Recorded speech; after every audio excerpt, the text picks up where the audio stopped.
Olá pessoal, tudo bem? Aqui mais um episódio do nosso Varejão. No momento que eu estou gravando esse vídeo são 16 horas 38 minutos do dia 17 de julho de 2022. Hoje é domingo, ok? Quero deixar aquele pedido de sempre. Deem um like nos vídeos se vocês gostaram. Indiquem um amigo, indiquem uma amiga, indiquem um familiar. Se inscrevam no canal, acione as notificações, né, para saber quando nós estamos subindo o vídeo. Deixem seus comentários, enfim, dá aquela força para a gente aí poder continuar o canal, para manter essa interação, essa troca de informações, e o apoio de todo mundo que assiste é muito importante para a gente e eu conto com vocês. Valeu? Obrigado. Então vamos iniciar aqui os comentários das notícias mais recentes, né? Quero deixar aqui, para início desse primeiro assunto, dois números que eu peguei aqui na imprensa, né, nessa última semana. Não vou citar a fonte porque eu vi em várias fontes, mas vamos lá. Nos 3 anos e meio de governo Bolsonaro, nós tivemos no Brasil a criação, em média, de um novo clube de tiro por dia. Então, repetindo esse número. Durante o governo Bolsonaro, ou seja, estamos falando em 3 anos e meio de governo Bolsonaro, a média de criação de novos clubes de tiro foram de um por dia. Isso está de acordo com a política armamentista do governo, enfim, é um número para a gente constatar mais para frente.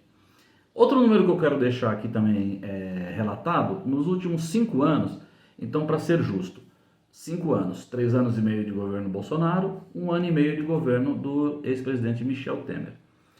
O Brasil perdeu 800 bibliotecas públicas. 800 bibliotecas públicas foram fechadas nos últimos 5 anos. Então vamos colocar isso em números diferentes. Nos últimos 3 anos e meio, o Brasil ganhou por volta de 1.300 clubes de tiro novos e perdeu por volta de 800 bibliotecas públicas. Esse número das bibliotecas ele pode até ser um pouco maior, né? Porque as informações também não são tão exatas, mas vamos falar que em torno de mil bibliotecas públicas foram fechadas nesse período, nos últimos 5 anos. A gente entende, evidentemente, que o mundo mudou. Hoje nós temos a internet, hoje nós temos os canais do YouTube, né? Principalmente, com vários tutoriais de várias coisas. Nós temos os livros virtuais, nós temos os leitores, né? Virtuais de livro, etc. Mas uma coisa que a gente não pode esquecer é que toda essa tecnologia ela não está universalizada no nosso país. Isso foi muito fácil de comprovar na pandemia, onde os alunos das áreas mais carentes, eles sofreram muito mais do que os alunos dos grandes centros. Por quê? Porque não existe tanto acesso tecnológico assim. Então, essas áreas mais carentes, que não tinham acesso tecnológico durante a pandemia, continuam sem acesso tecnológico, ou esse acesso está mais agravado, né? Pela condição financeira das famílias, que a pobreza está aumentando no nosso país, e ao mesmo tempo nós estamos perdendo bibliotecas públicas. Ou seja, não está se investindo em educação, ou não está se investindo em educação de maneira igualitária. As áreas mais carentes estão perdendo em relação aos grandes centros. Então, com isso, nós estamos fazendo o quê? Nós estamos, mais uma vez, concentrando poder, concentrando conhecimento, concentrando renda ao final de tudo. Então esse é um número bastante alarmante. Perder 800 bibliotecas públicas em 5 anos. Mas a gente também não pode deixar de se alarmar com essa criação de 1.300 clubes de tiro em 3 anos e meio. São 1.300 novos clubes, são mais não sei quantas pessoas armadas, é a violência crescendo, é a arma dentro de casa. Então, aí estão os números. Nós conhecemos qual é a política armamentista do governo Bolsonaro. Se você votou no Bolsonaro em 2018, está contente com esse cenário que eu acabei de apresentar, vota nele de novo agora em outubro. Se você votou no Bolsonaro ou não votou no Bolsonaro e não está contente com esse cenário, não vota nele. Não vota nele de novo ou não vote nele. Então eu vou deixar aqui a pergunta no ar. O que vocês acham dessa evolução nos últimos 5 anos, últimos 3 anos e meio? De criação de um grande número de clubes de tiro e perda de bibliotecas municipais. Teve, né, até aquela live do Bolsonaro, ele disse, se o Lula for eleito, ele vai fechar os clubes de tiro e abrir bibliotecas. E aí, o que a gente prefere? Clubes de tiro, bibliotecas? Fica aí a pergunta. O próximo assunto que eu queria trazer para vocês é essa insistência do presidente da República em desacreditar o processo eleitoral. O processo eleitoral que ele foi eleito várias vezes, né? É até meio cansativo continuar falando isso, que ele foi eleito deputado federal várias vezes, né? Através do processo que é hoje. Foi eleito presidente da República com o mesmo processo, ele ganhou o primeiro turno, né? Ele foi o primeiro colocado no primeiro turno. Ele passou para o segundo turno e foi eleito presidente da República com a maior bancada, com a segunda maior bancada do Congresso. Um partido que ninguém conhecia, um PSL, que saiu do nada para 50 e poucos deputados. Ou seja, as urnas eletrônicas levaram o Bolsonaro com, no mínimo, 50 e tantos apoiadores. Ainda assim, o presidente encampou essa retórica de que o processo eleitoral não é confiável e vem fazendo o que pode para tentar criar essa teoria da conspiração na população. Porque provas, evidentemente, ele não apresentou nenhuma, porque evidentemente não existem provas de que o processo eleitoral ele é fraudado. Segundo o presidente, em 2014, o candidato Aécio Neves teria sido eleito e a eleição foi fraudada. E em 2018 ele teria sido eleito em primeiro turno. E como a eleição foi fraudada, ele teve que partir para um segundo turno para ser eleito. O presidente já prometeu apresentar provas sobre esse assunto várias vezes, nunca mostrou nada. Está empurrando o Ministério da Defesa para essa teoria da conspiração. O Ministério da Defesa hoje em dia não se preocupa com mais nada além de querer provar que as eleições podem ser fraudadas. Então tem um ministro da Defesa que se dedica 24 horas do dia dele de trabalho a tentar provar e tumultuar as eleições através dessa teoria. E agora, como a coisa não poderia ficar pior, o Bolsonaro está convocando 50 embaixadores estrangeiros para, segundo ele, demonstrar, finalmente mostrar as provas de que as eleições de 2014 e 2018 foram fraudadas. Em nenhum momento o presidente mostrou provas dessas possíveis fraudes. Em nenhum momento, desde que ele começou com essa história. E agora ele chama 50 embaixadores estrangeiros de países que têm negócios com o Brasil, que têm interesses no Brasil, que têm representantes aqui no Brasil, que representam forças econômicas e governamentais, para dizer para esses 50 embaixadores que o Brasil não tem um processo de eleição limpo, é um processo fraudado. Ou seja, ele está trazendo estrangeiros para dizer que o Brasil é um fraudador de eleição, sendo que é uma eleição que ele foi eleito.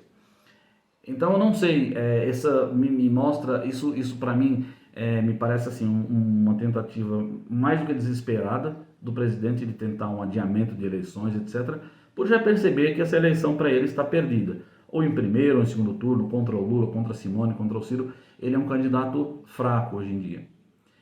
Não que isso não possa mudar, né? E para isso eles estão trabalhando muito. Aprovaram essa PEC do fim do mundo, aí, né? A famosa PEC Kamikaze, para tentar comprar votos. Está claro, né? Uma PEC cheia de ilegalidades e com desvio de finalidade claro. Ele faz campanha quase que diariamente nessas motocicletas ridículas pelo país, né? Convocando só gente para apoiá-lo e criando confusão no país inteiro, né? E agora vem com essa atitude de chamar estrangeiros e dizer que o nosso processo eleitoral ele é fraudável. Então, vamos aguardar então, se eu não me engano, essa eleição é para amanhã, dia 18 de julho. Vamos aguardar o final dessa eleição e o que sai dela. Se finalmente ele demonstra essas provas e todos nós voltamos atrás e dizemos, não, o presidente tinha razão, ele mostrou as provas, as eleições foram fraudadas, vamos fazer alguma coisa para mudar. Ou então ele encerra esse assunto, né? Ele encerra esse assunto e deixa o país votar com tranquilidade pela sua vitória ou pela sua derrota. Ok? Então, é isso que eu tinha para falar a respeito dessa nova atitude do presidente sobre convocar estrangeiros para falar da eleição.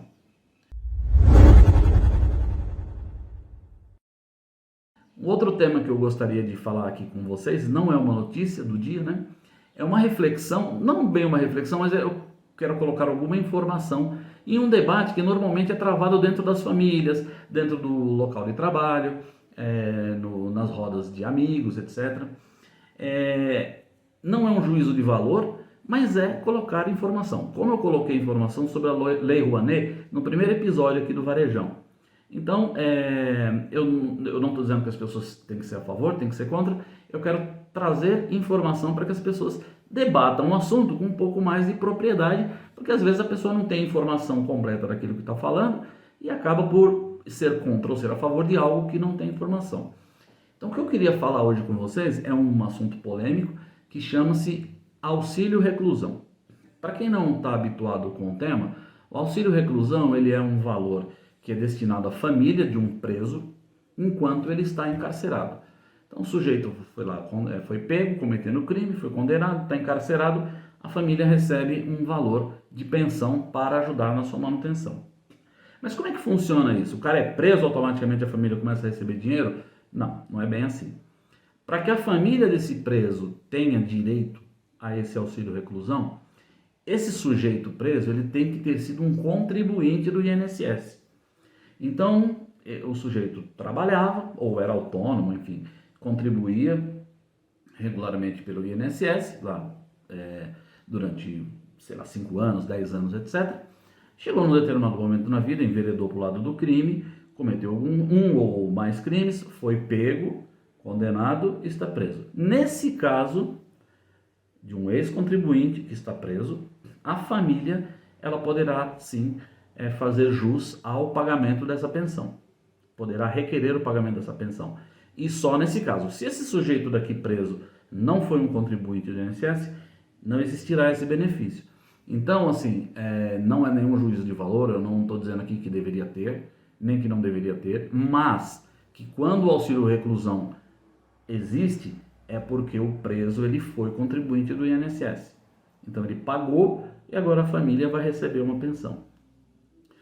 Para não ficar aquela ideia de que a sociedade, poxa, o cara comete crime e a família recebe uma pensão pelos crimes que ele cometeu, não é bem assim. A família recebe uma pensão mediante aquilo que o sujeito pagou antes de entrar para o mundo do crime e acabar preso.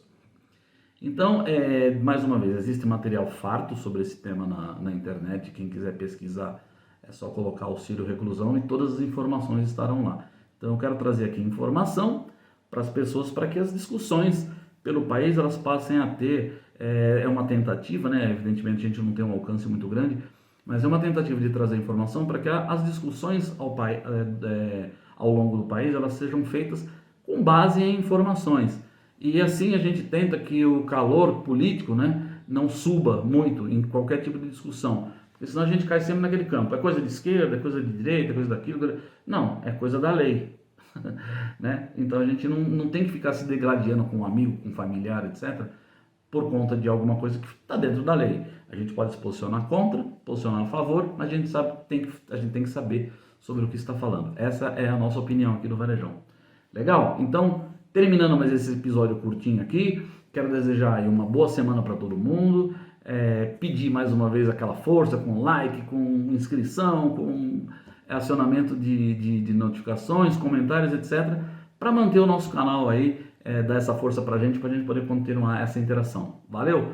Muito obrigado a todos, valeu pela audiência e até o próximo episódio.